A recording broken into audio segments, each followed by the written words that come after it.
Occasion ఏదైనా shopping location ఒకటే. నాణ్యమైన వస్త్రాలు, నమ్మకమైన ధరలు. SR shopping mall.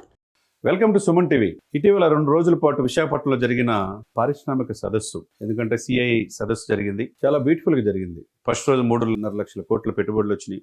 మొత్తం ఓవరాల్ గా 2 రోజులు అయిపోయే సమయానికి 13.5 లక్షల కోట్ల పెట్టుబడులు. 30వ పార్ట్నర్షిప్ సమ్మిట్ చంద్రబాబు నాయుడు గారి నాయకత్వంలో, లోకేష్ గారి నాయకత్వంలో దిగ్విజయంగా జరిగింది. ఎప్పుడూ లేని విధంగా ఆంధ్రప్రదేశ్ వైపు పెట్టుబడులు పెట్టడానికి పారిశ్రామికవేత్తలు ముందుకు వచ్చారు. గుడ్, ఇవన్నీ బాగానే ఉన్నాయి. రెన్యూబుల్ ఎనర్జీ, తర్వాత ఫార్మా రంగంలో కావచ్చు, తర్వాత రైమండ్స్ కావచ్చు, తర్వాత టూరిజం కావచ్చు, హాస్పిటాలిటీ కావచ్చు, ఇలా అన్ని రంగాల్లో పెట్టుబడులు పెట్టడానికి మేము ఉన్నామనే భరోసా పారిశ్రామికవేత్తలు. ఎందుకంటే రాజధాని లేని రాష్ట్రంగా అమరావతి రాజధాని అనుకుంటే గత 5 సంవత్సరాల్లో 3 రాజధానులని ఆ కాన్సెప్టే జగన్మోహన్ రెడ్డి గారు పక్కన పెట్టారు. మరి కూటమిని కట్టడంలో పవన్ కళ్యాణ్ గారు ముందుండి బీజేపీ పెద్దలను ఒప్పించి చంద్రబాబు నాయుడు నాయకత్వంలో ఎలక్షన్స్కి వెళ్ళారు. ఈ రోజున అద్వితీయమైన మెజార్టీ సాధించి 2 సంవత్సరాలు అవుతా ఉన్నది. ఇదే సమయంలో పెట్టుబడుల సదస్సులో అన్నీ బాగానే ఉన్నాయి. ఎప్పుడు లేని విధంగా ఆంధ్రప్రదేశ్ వైపు దేశం మొత్తం చూసింది, ప్రపంచమంతా చూసింది. ఇంత పెట్టుబడులు ఎప్పుడు రాలేదు అని చెప్పి అన్నీ బాగానే ఉన్నాయి. మరి ఈ సదస్సులో పవన్ కళ్యాణ్ గారి ఫోటో ఎందుకు లేదు అనేది అందరి నోట మాట, మేమంటున్న మాట కాదు. చాలామంది విశ్లేషకులు, ఈ కూటమి అధికారులు రావాలనుకున్న అనేక మంది మేధావులు, విఘ్నులు, మహిళలు, యూత్ అందరూ అనుకున్న మాట. మరి ఆ రోజు కష్టాల్లో ఉన్న ఈ పార్టీని 52 రోజులు అన్యాయంగా స్కిల్ డెవలప్మెంట్ కేసులో చంద్రబాబు నాయుడు గారిని, ఆయనకున్న అపారమైన అనుభవాన్ని ముఖ్యమంత్రి చేశాడని కూడా చూడకుండా ఆ రోజు జగన్మోహన్ రెడ్డి గారు ఒక కేసులో ఇరికించి రాజమండ్రి జైలుకి పంపించినప్పుడు, ఆ పార్టీ నడిపే నాయకుడే లేనప్పుడు, లోకేష్ గారు ఏమి పాల్గొలేని పరిస్థితిలో ఉన్నప్పుడు ఆపన్నహస్తం అందించింది ఎవరు? పవన్ కళ్యాణ్ గారు కాదా అనేది అందరి నోట వినపడుతున్న మాట. అయితే ఇక్కడ మూలలోకి వెళ్తే కనుక ఈ సదస్సులో ఈయన పేరు ఎందుకు లేదంటే, టెక్నికల్గా ఆ పారిశ్రామిక శాఖ కానీ ఐటీ శాఖ కానీ ఈయన పరిధిలో లేదు కాబట్టి ఈయన పెట్టలేదు అనుకోవడానికి ఒక కారణం. ఓకే, అఫ్ కోర్స్ టెక్నికల్గా కుదరదు, ప్రోటోకాల్ ప్రకారం కుదరదు అనుకోండి. చంద్రబాబు నాయుడు గారు, లోకేష్ గారు ఉన్నారు కదా. అదే సమయంలో పొలిటికల్గా చూడాలి. పొలిటికల్గా రాజ్యాధికారం ఎలా వచ్చింది? లోకేష్ గారు ఇప్పుడు ఆ రోజు 151 సీట్లు వచ్చినాయి. మరి టీడీపీ ఓడిపోయింది, జనసేన లేదు. మరి ఎంపీలు కూడా 21 మంది ఎంపీలు గెలిచారు. స్పెషల్ స్టేటస్ తీసుకొస్తారన్న వ్యక్తి తీసుకురాపోయిన ఎవరు అడగల. సంక్షేమ మాటను, అభివృద్ధిని మర్చిపోయే తలకి ఇప్పుడు ప్రభుత్వం మారింది. ఈ మారటానికి కారణమైన వ్యక్తులు కూడా మనం చూడాలి కదా. అనేక మంది విశ్లేషకులు చెప్తున్న మాట ఏంటంటే, 15 సంవత్సరాలు మేము రాజ్యాధికారం ఉంటాం, జగన్మోహన్ రెడ్డి గారు మీకు అవకాశం లేదు అని చెప్పి బాహాటంగా అనేక వేదికల్లో పలు సందర్భాల్లో పవన్ కళ్యాణ్ గారు చాలా గట్టిగా చెప్పాడు. చంద్రబాబు నాయుడు నాయకత్వంలో పనిచేస్తామని చెప్పేసి చెప్పినప్పుడు మరి 15 సంవత్సరాలు కలయిక ఉంటుందా? ఎందుకు మరి పవన్ కళ్యాణ్ గారు అలా కోరుకుంటే ఇలా విశాఖపట్నంలో 2 రోజుల సదస్సులో ఒక్కరోజైనా పవన్ కళ్యాణ్ గారిని ఎందుకు పిలవలేదు? ఆ ఫోటోలో, పెట్టుబడుల ఫోటోలో పవన్ కళ్యాణ్ గారిది ఎందుకు లేదు అని అందరు చెప్తున్నమాట. టెక్నికల్ అనేది పక్కన పెడితే పొలిటికల్గా అయినా పవన్ కళ్యాణ్ గారు ఉండాలి కదా. ఎందుకు పవన్ కళ్యాణ్ గారు ఉన్నారంటే 3 కారణాలు మన దృష్టికి వచ్చిన అంశాలే చెప్తాం.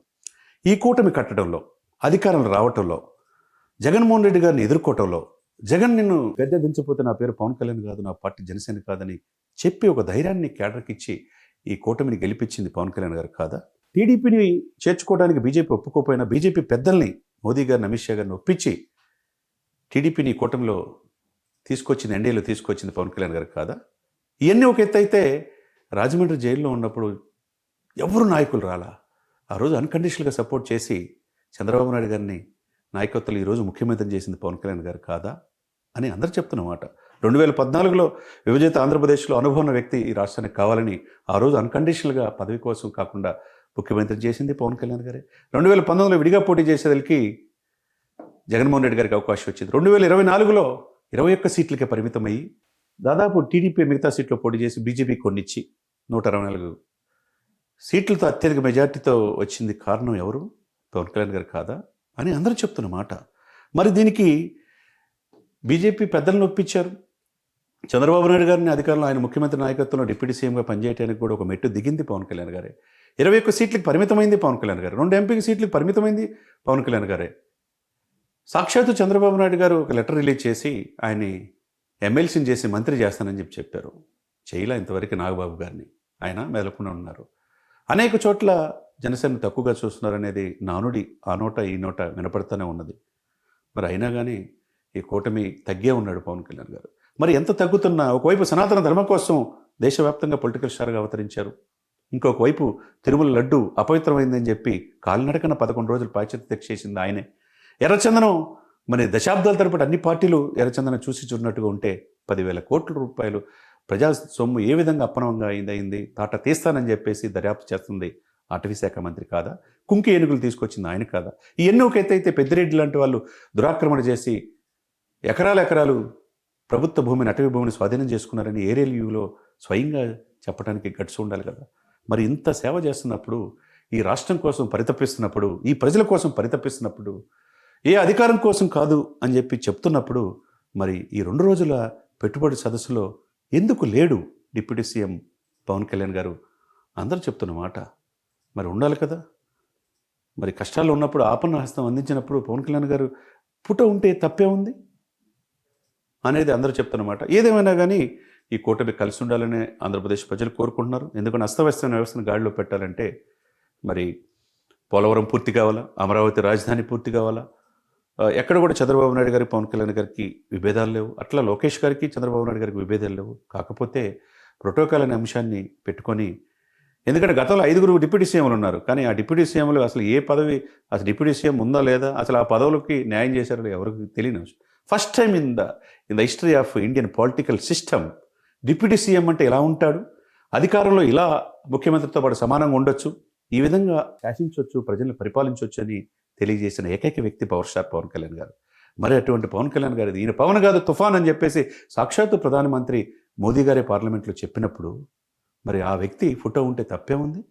ఇంకొక వైపు లోకేష్ గారిని సీఎం చేయడానికి ప్రయత్నాలు జరుగుతూ ఉన్నాయి. దాంట్లో భాగంగా కొద్దిగా కించపరిచినట్టుగా పవన్ కళ్యాణ్ గారిని పక్కన పెడుతున్నారని ఇంకొక నానుడి వినపడతా ఉంది. ఏదేమైనా కానీ మీరు 15 సంవత్సరాలు ఉండాలి అంటే, కలిసిమెలిసి ఉండాలంటే ఒకరికొకరు ఇచ్చిపుచ్చుకోవాలా, ఎవరిని పక్కన పెట్టకూడదు.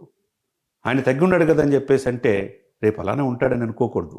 ఆయన నమ్మే అభిమానులు వాళ్ళు ఆ అభిప్రాయాలు కూడా తీసుకోవాలా. టీడీపీ క్యాడర్ అంతా దూరం అయినప్పుడు అధ్యక్షుడు ఎక్కడ పోయాడో తెలియదు, సీనియర్లు ఎక్కడ పోయారో లేదో తెలియదు, కొడుకు ఒక్కడే అయిపోయాడు, ఒంటరి అయిపోయాడు. ఢిల్లీ నుంచి గల్లీ దాకా తన తండ్రిని కాపాడుకోవడానికి ఆ రోజు యువగలం కూడా ఆపేసి లోకేష్ గారు పరిణితి ఈరోజు ఐటీ మంత్రిగా ఎన్నిక పెట్టుబడుల తేటలో అందరూ అప్రిషియేట్ చేసే అదే సమయంలో కష్టకాలంలో ఆపన్న హస్తం అందించిన పవన్ కళ్యాణ్ గారిని పక్కన పెడతాం, అక్కడ ఆయన ఫోటో లేకుండా ఈ 2 రోజులు కార్యక్రమం చేయటం అనేది పొలిటికల్గా కరెక్ట్ కాదనేది మేధావులు చెప్తున్నమాట. మరి ఏదేమైనా ఈ కూటమి 15 సంవత్సరాలు కలిసి ఉండాలని మనం కోరుకోవాలి. అదే సమయంలో పరిశ్రమలు 25 లక్షల ఉద్యోగాలు ఇస్తామన్నారు. మరి అన్నీ పూర్తయితే 50 లక్షల ఉద్యోగాలు వస్తాయి అంటున్నారు.